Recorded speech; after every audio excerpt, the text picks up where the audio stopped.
The next inductee is head baseball coach, assistant football coach, and basketball coach, Frank Michael.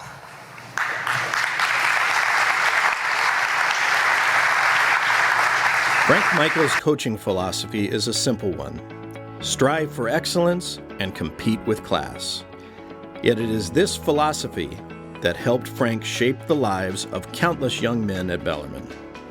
During his coaching career, he was the head varsity baseball coach, varsity assistant coach for boys basketball, and offensive coordinator for football.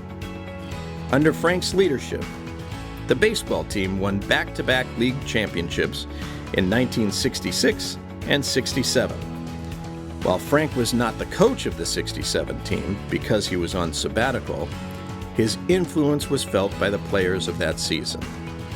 As offensive coordinator for the football team, many credit Frank's innovative play calling as a key for the team's league championship in 1972, defeating rival Wilson for the championship.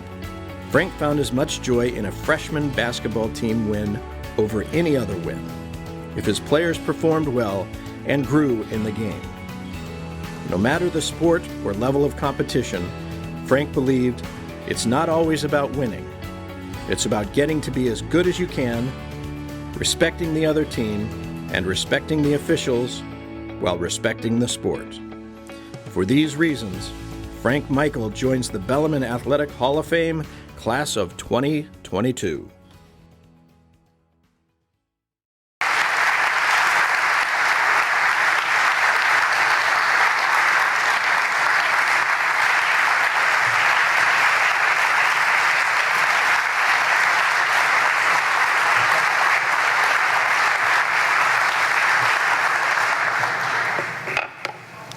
Notes. You're over 80, you need notes. So here goes.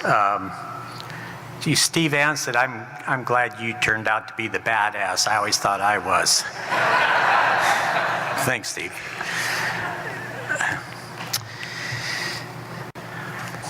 I was totally overwhelmed when I got a call from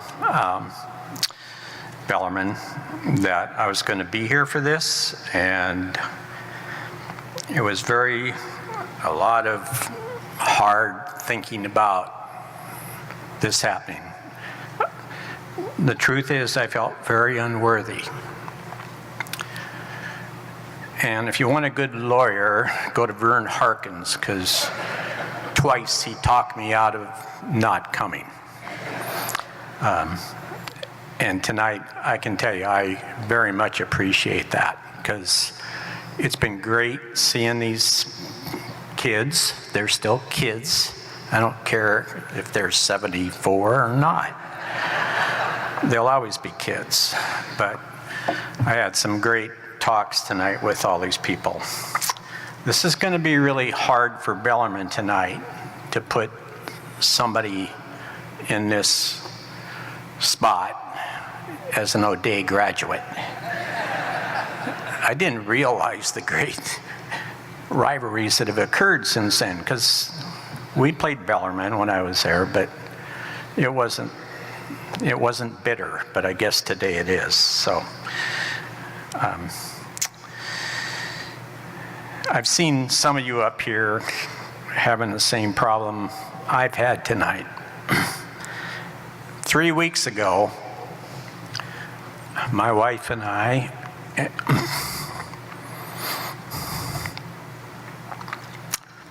and our family celebrated our 60th wedding anniversary.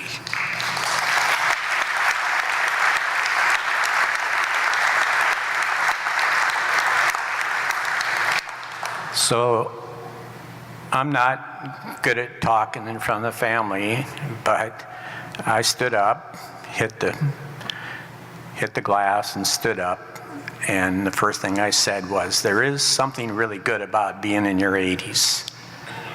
It's okay to cry. And you can see me fighting it, but it's very emotional. These kids that played at Bellarmine when I was here were not just good players. They're great people. They're not good people. They're great people. Bellarmine's lucky to have them, and they're lucky to have Bellarmine. I'm not sure you can really appreciate what you have here. Not just this stuff, but between Father Sneringer and the Bellarmine Boosters Club and the growth, continual growth and inspiration to the community in Tacoma, what an amazing thing it is. And to come back and see this in full glory, what a warm and great thing it is. I congratulate you all.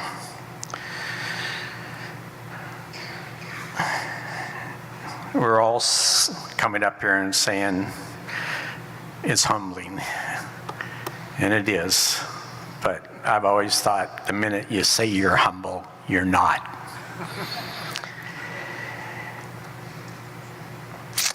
I'm here not for any other reason that I had the opportunity to coach 3 sports. I played them 3 all the way through high school. I played at Seattle U baseball, but I did intramurals every year. I loved all 3 sports. People often ask me, what's your favorite sport? I said, what time of year is it? That's the way I always felt. And I loved coaching all 3, and I worked hard at them. I coached every one like I was a head coach. I don't coach, if I coached the freshmen, I coached them the same as I would a head coach. When I was here, I coached at every level in basketball. I did freshman football, and then varsity football later. I'm here because of 2 coaches, because I had to have 3 sports.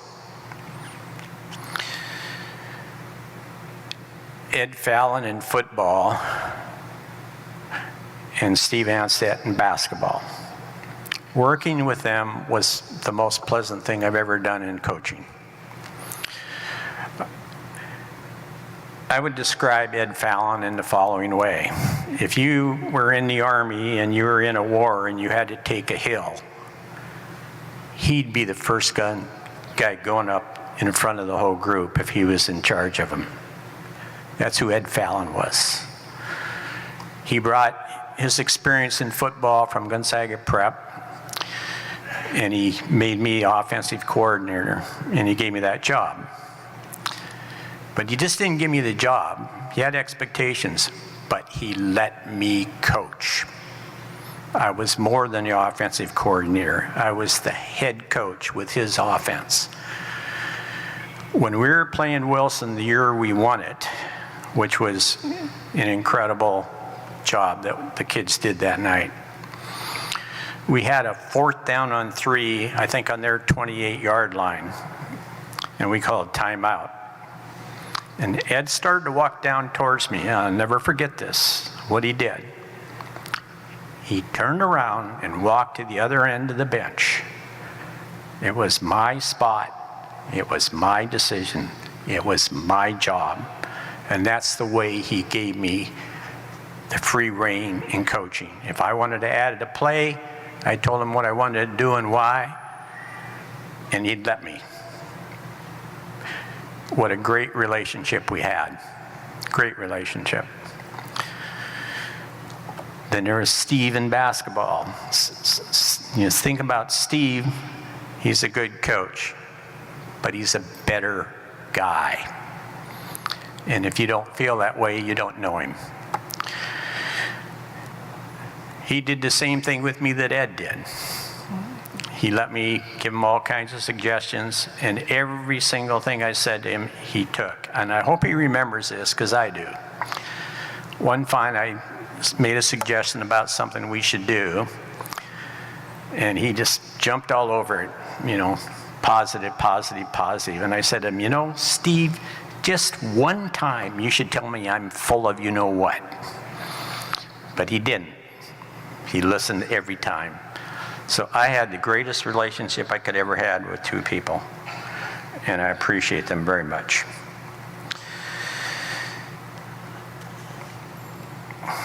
Now, I don't know if there's other people in their 80s here, but guess what?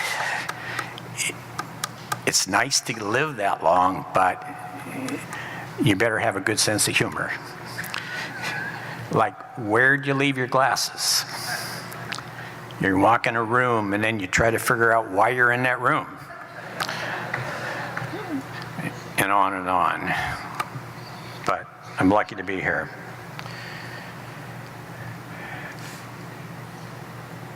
You heard Bill Wynn's name come up earlier. Bill was a good friend of mine. He did a lot for Bellarmine when I was here, and he was a very good friend. I was a very good friend with Father McCarthy. Not just from the time I was here, but we saw each other over the years, and I talked to him this last year. So I'm going to leave you a task, because I went through this.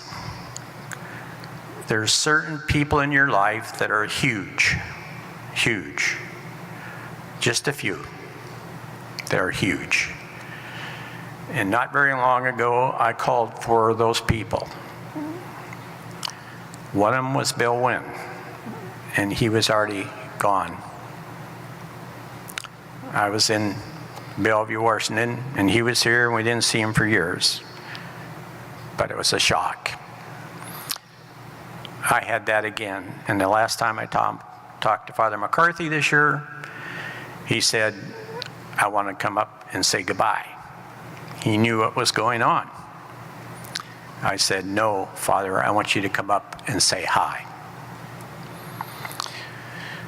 So, sometime in the near future, think about those people who have meant so much to you and give them a call.